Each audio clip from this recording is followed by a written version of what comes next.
నమస్తే, welcome to our channel. నేను మిషాల్ని. YCP హయాంలో జరిగిన లిక్కర్ స్కామ్ సంబంధించి ఎన్నో ఆధారాలు వెలుగులోకి అయితే వస్తున్నాయి. మరి ముఖ్యంగా చూసుకుంటే దాంట్లో నిందితుడు రాజ్ కసిరెడ్డి పాత్ర ఉందని సిట్ మనకి విచారించింది. మరి అందులో ముఖ్యంగా రాజ్ కసిరెడ్డి తండ్రి తల్లి పేరు మీద ఇటు తెలంగాణలో కావచ్చు, ఇటు ఏపీలో కావచ్చు మొత్తం 17.60 ఎకరాలు భూములు కొన్నట్టు సిట్ అయితే నిర్ధారించింది. నిజంగా ఇంకా ఎక్కడెక్కడ అనేది తెలుసుకోబోతుంది. స్టూడియోలో ఉన్నారు సీనియర్ జర్నలిస్ట్ దుర్గకుమార్ గారు ఉన్నారు. వారిని అడిగి తెలుసుకునే ప్రయత్నం చేద్దాం. నమస్కారం సార్. నమస్తే మషాల్ని, మన వీక్షకులు కూడా. సార్, ఈ మద్యం కుంభకోణం ముడుపులతో ఇప్పుడు రాజ్ కసిరెడ్డి తండ్రి తల్లి పేరు మీద మొత్తం కలిసి 17.60 ఎకరాలు కొన్నట్టు సిట్టు నిర్ధారించింది. ఇంకా ఇంకా ఎక్కడెక్కడ ఇంకా వీళ్ళు ఈ రాజ్ కసిరెడ్డి కాకుండా ఇంకా ఎంతమంది ఉన్నారు సార్? ఇలా అంటే ఏం చెప్తారు సార్? ఇప్పుడు మీరు అన్నట్టు ఈ లిక్కర్ కుంభకోణం అనేది సముద్రం లోతు, ఈ కుంభకోణం లోతు ఎవరో చెప్పలేని పరిస్థితికి వచ్చిందమ్మా. సగటున ఈ కుంభకోణంలో భాగస్వాములైన ఎవరికైనా కూడా దాదాపు ఒక 350 కోట్ల రూపాయలు ముట్టిందనేది ఒక సగటు అంచనా. ఇక పెద్దాళ్ళకి ఇంకా పెద్ద మొత్తాల్లో ముట్టి ఉంటాయి. ఇప్పుడు 3500 కోట్ల రూపాయలు విదేశాలకి పంపించారనేది ఈడీ, కేంద్ర ఎన్ఫోర్స్మెంట్ డైరెక్టరేట్ కూడా గుర్తించింది. అవును.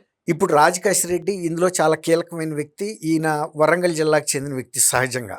అయితే ఏంటంటే ఇతను జగన్మోహన్ రెడ్డి గారి కుటుంబంలో ఒక మహిళని ప్రేమించి అమెరికాలో పెళ్లి చేసుకోవటం వలన జగన్మోహన్ రెడ్డి గారి కుటుంబానికి మొదట్లో కొన్ని అపోహలు ఉన్నా, ఇష్టం లేకపోయినా తర్వాత బాగా దగ్గరయ్యారు.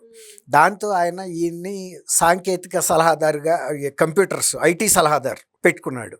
ఐటీ సలహాదారుగా కన్నా కూడా అతను అక్కడ ఆయన ఐటీ అభివృద్ధి చేసే ఉద్దేశం ఆ ప్రభుత్వానికి లేదు కాబట్టి ముఖ్యంగా లిక్కర్ అనేది ప్రధానమైన ఆదాయ వనరుగా, అంటే పార్టీకి జగన్మోహన్ రెడ్డి గారు వ్యక్తిగతంగాను మార్చుకోవాలన్న ఉద్దేశంతో గతంలో ఉన్న ఒక పారదర్శకమైన మద్యం విధానాన్ని మార్చి వీళ్ళకి ఎట్లా అనుకూలంగా ఉంటే అట్లా చేయాలనేది విజయసాయి రెడ్డి గారి కన్వీనర్గా, అంటే డైరెక్షన్లో వాళ్ళ ఇంట్లో 2 సార్లు ఈ అతి ముఖ్యమైనటువంటి కోటరీ సభ్యులు సమావేశం అయ్యారు. అందులో ఈయన్ని ఒక కింగ్ పిన్ గా పెట్టారు. ఈయన నంబర్ 1 అక్యూజ్డ్గా ఉన్నాడు.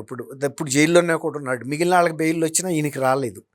సుప్రీంకోర్టుకి వెళ్తే కూడా వాళ్ళు అంటే వ్యంగ్యంగా, అంటే న్యాయమూర్తులు కూడా ఆ కేసు తీవ్రతని అర్థం చేసుకుని నేను ఏదో 4 నెలల నుంచి జైల్లో ఉండానంటే అప్పుడే అయిపోయిందా, మీ అన్ని పెద్ద 100 కోట్ల రూపాయలు తినేసిన విషయంలో అన్నట్టుగా వ్యాఖ్యానించారు. అంటే నువ్వు చేసిన కుంభకోణానికి ఇప్పుడు జైల్లో ఉన్నదానికి ఏం పెద్ద విషయం ఏం కాదు, ఇంకా ఉన్న తప్పు లేదన్నట్టుగా పరోక్షంగా వ్యాఖ్యానించారు. ఈయన చాలా బినామీ ఆస్తులు హైదరాబాద్లో కూడా కొన్నాడు.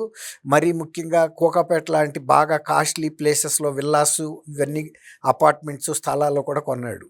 అయితే ఏంటంటే ఇవన్నీ ఆయన సొంత పేరు మీద కొనుక్కోడు కాబట్టి బినామీ పేర్ల మీద ఉన్నట్టు చాలా సర్క్యులేషన్లో ఉన్నాయి వాళ్ళ బంధువర్గాల్లోనే.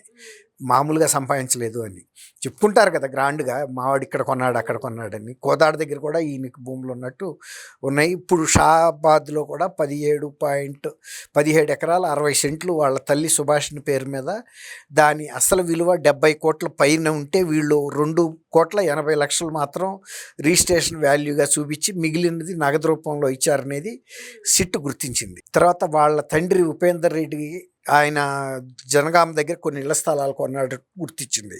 అలా యాక్చువల్గా గత కొంతకాలం క్రితం, అంటే ఈయన రాజ్ కసిరెడ్డి చిన్నప్పుడు వాళ్ళు కృష్ణానగర్లోనే హైదరాబాద్లో వాళ్ళకి ఒక చిన్న ప్రొవిజన్ షాప్ ఉండేదని చెప్తారు. తర్వాత సిమెంట్ కొట్టేదో పెట్టారు. అయితే ఇప్పుడు వాళ్ళకి ఎన్ని 100 కోట్లు ఉన్నాయో కూడా తెలియని పరిస్థితి. ఈ కనీసం సొంత తల్లి తండ్రి అంటే ఉపేందర్ రెడ్డి గారి మీద సుభాషిణి పేరు మీద ఉన్న ఆస్తులు కాబట్టి వీళ్ళు ఐడెంటిఫై చేయగలిగారు. వాళ్ళకి ఉన్న ఆదాయ మార్గాల ద్వారా ఇంత పెద్ద పెట్టుబడులు అయితే పెట్టే పరిస్థితి లేదనేది కూడా తెలుస్తుంది. కాబట్టి ఇది ఈ లిక్కర్ నుంచి వచ్చిన డబ్బుని తల్లిదండ్రి పేరు మీద ఇతర బినామీలతో పాటు పెట్టాడు. వీటిని గుర్తించారు. ఇప్పుడు వీటిని స్వాధీనం చేసుకోవటానికి కూడా వీళ్ళు ఏసీబీ కోర్టులో ఒక పిటిషన్ దాఖలు చేయాల్సి ఉంటుంది సిట్. దానికి కేంద్ర హోంశాఖ కార్యదర్శి విశ్వజిత్ కూడా అనుమతి ఇచ్చారు సిట్కి. అంటే మీరు పిటిషన్ వేయండి అని. అంటే ఇది ఈయన హోమ్ సెక్రటరీగా, అంటే అన్ని పోలీసు విభాగాలు కూడా హోమ్ సెక్రటరీ పర్యవేక్షణలో పనిచేస్తాయి. లా అండ్ ఆర్డర్ కానీ, సిట్ కానీ, ఏసీబీ కానీ అన్నీ కూడా.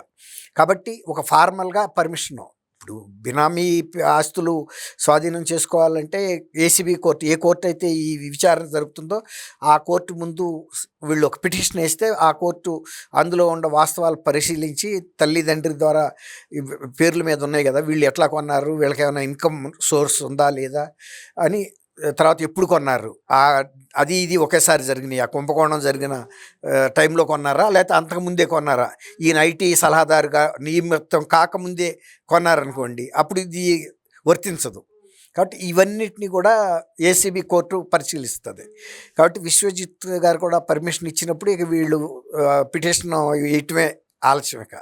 వేసిన తర్వాత దాని మీద ఏసీబీ కోర్టు కూడా సహజంగా ఇప్పటికే చాలా 422 కోట్లు ఇప్పటికే స్వాధీనం చేసుకున్నారు ఇందులో రకరకాల వ్యక్తుల దగ్గర నుంచి. ఇప్పుడు ఇది కూడా అవుతుంది.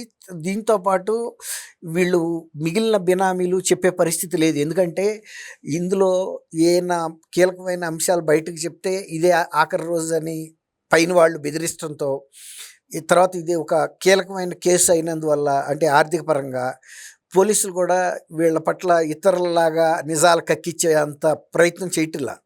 నిజానికి గనక కఠినంగా వ్యవహరించి ఎక్కడెక్కడ కొన్నారో గనక చెప్పించాలని గనక జేయంగా పెట్టుకుంటే ఇంకా ఈ రాజకేశ్వరరెడ్డి దగ్గరే ఇంకొక దాదాపు 1000-1500 కోట్ల ఆస్తులు బినామీలు బయటపడ్డా కూడా మనం ఆశ్చర్యపోవాల్సిన పని లేదు. కాబట్టి చాలా ఉధృతిగా విల్లాల రూపంలో ఉన్నాయి, తర్వాత అపార్ట్మెంట్ రూపంలో ఉన్నాయి. హైదరాబాద్లోనే చాలా చోట్ల ఇళ్ల స్థలాలు అంటే బాగా కాస్ట్లీ ప్లేసెస్లో కూడా కొన్నాడని చెప్తున్నారు. కాబట్టి ఇంకా మీరు అడిగారు ఇంకా ఇతరులు కూడా ఇంకేమైనా పడుతుందా అని, బయటపడతాయా అని. ఖచ్చితంగా బయటపడతాయి. ఎందుకంటే ఇది మామూలు కుంభకోణం అయితే కాదు. అప్పుడు కిందసారి ఎన్నికలప్పుడు మోడీ గారు వచ్చినప్పుడు ఆయన కూడా అన్నది ఏంటంటే ఆంధ్రప్రదేశ్లో జరిగిన లిక్కర్ కుంభకోణం ఒక జాతీయ స్థాయి కుంభకోణం అని కూడా ఆయన కూడా అన్నాడు. అంటే మీరు పుట్టక ముందల గతంలో అప్పట్లో కాంగ్రెస్ ప్రభుత్వాల్లో రకరకాల శాఖల్లో కుంభకోణాలు జరుగుతాం, అవి బయటికి రావటం ఉండేవి. అప్పట్లో కూడా ఇట్లాంటి భారీ కుంభకోణం జరగలేదు. మరీ ముఖ్యంగా ఇప్పుడు మోడీ గారు వచ్చిన దగ్గర నుంచి దాదాపు 12 ఏళ్ల నుంచి ఇట్లాంటి రాజకీయంగా జరుగుతున్న అవినీతి ఎక్కడ కూడా జరగనోలా అది మనం చెప్పుకోవచ్చు. లేకపోతే అంతకుముందు ఉన్న కాంగ్రెస్ గవర్నమెంట్లో కూడా అనేక కుంభకోణాలు జరిగినాయి. రాజీవ్ గాంధీ గారి మంత్రివర్గంలో కూడా రాజీవ్ గాంధీ గారి మీద కూడా బోఫోర్స్ అనే ఒక రక్షణ శాఖకు సంబంధించిన జర్మన్ గన్స్ అంటే హోవిజర్ కంపెనీ నుంచి కొనటంలో పెద్ద కుంభకోణం జరిగిందని ఆరోపణలు రావటం వలన అప్పుడు విపి సింగ్ తర్వాత యూపీఏ యునైటెడ్ ఫ్రంట్ గవర్నమెంట్తో అధికారంలోకి వచ్చింది, కాంగ్రెస్ని పడగొట్టి. కేవలం రాజీవ్ గాంధీ గారి మీద వచ్చిన ఈ ఆరోపణలతో అవి కూడా ఎంత డబుల్ డిజిటే క్రోర్స్. కానీ ఇక్కడ చూస్తే ఇవి 100 కోట్లలో ఉంది. ఒక రాజకేశ్వరరెడ్డి లాంటి ఒక కుంభకోణంలో పాత్రధారికే సూత్రధారులకి ఎంత ఇల్లు ఉంటుంది, మిగిలిన పాత్రధారులకి ఎంత ఇల్లు ఉంటుంది అనేది మీరు చెప్పా కదా ఇంతకుముందు. సగటున ఒక 350 కోట్లు కూడా మామూలు వ్యక్తికి, అందులో ఎంత చిన్న పాత్ర ఉన్న వ్యక్తికైనా అందిందనేది మొన్న సిట్ దర్యాప్తులో స్వాధీనం చేసుకున్న ఆస్తులను బట్టి మనకు అర్థమైంది. అది కొంతే స్వాధీనం చేసుకున్నారు, ఇంకా మిగిలింది స్వాధీనం చేసుకోలేదని కూడా సిట్ కిందసారి ఒక ప్రకటనలో చెప్పింది. కాబట్టి మీరన్న అంశం కూడా ఇంకా భవిష్యత్తులో కొంతమంది కుంభకోణంలో ఎవరైతే ఉన్నారో దాదాపు ఒక 45 మంది దాకా ఉన్నారు ఇందులో. కాబట్టి ఇంకా మిగిలిన వాళ్ళ ఆస్తులు కూడా కొంచెం నిదానంగా బయటపడే అవకాశం అయితే ఉంది. ఇంకెప్పుడు సార్ ఇది ఒక కొలుక్కొచ్చే అవకాశం ఇప్పుడు ఉందంటారు అసలు? అంటే టైం పడుతుందమ్మా, ఎందుకంటే ఇది చాలా విస్తృతిగా జరిగింది. రెండోది ఏంటంటే కేంద్ర దర్యాప్తు సంస్థ ఈడీ కూడా దీని మీద దర్యాప్తు చేస్తున్నది మన దేశంలో కాదు, అది విదేశాల్లో. వీళ్ళు ఏ రూపాల్లో మనీని తరలించారు, మనీ లాండరింగ్ ద్వారా దానికి ఎవరు సహకరించారు, వీళ్ళు ఎక్కడ ఇన్వెస్ట్మెంట్లు పెట్టారని కొంచెం తీసుకోవటానికి టైం అయితే పడుతుంది. కానీ బట్ అవి కూడా స్వాధీనం చేసుకునే అవకాశం అయితే ఉంటుంది. థ్యాంక్ యూ మషాల్ని మనం వీక్షకులు.